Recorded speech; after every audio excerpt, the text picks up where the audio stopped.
আপনি কি চান যে আপনি কিয়ামতের দিন রাসূল আকরাম সাল্লাল্লাহু আলাইহি ওয়াসাল্লামের খুব কাছাকাছি থাকবেন?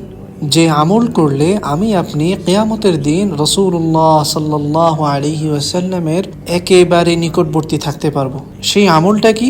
রাসূলুল্লাহ সাল্লাল্লাহু আলাইহি ওয়াসাল্লাম বলেন, কিয়ামতের দিন মানুষের মধ্যে ওই সকল লোকেরাই আমার খুব নিকটবর্তী থাকবে যে কিনা সবচেয়ে বেশি আমার উপর দুরূদ পাঠ করেছে।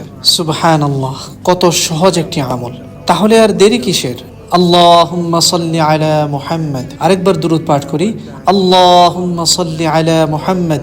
খুব মোহাব্বতের সাথে আরেকবার দুরূদ পাঠ করি, আল্লাহুম্মা সাল্লি আলা মুহাম্মদ ওয়া আলা আলি মুহাম্মদ। আপনি তো অবশ্যই চান যে রাসূলুল্লাহ সাল্লাল্লাহু আলাইহি ওয়াসাল্লামের খুব নিকটবর্তী থাকতে, তাই না? তো এর জন্য কি করতে হবে? বেশি বেশি দুরূদ পাঠ করতে হবে। ঠিক আছে না ইনশাআল্লাহ? জাযাকুমুল্লাহ খাইর। আসসালামু আলাইকুম ওয়া রাহমাতুল্লাহি ওয়া বারাকাতুহু।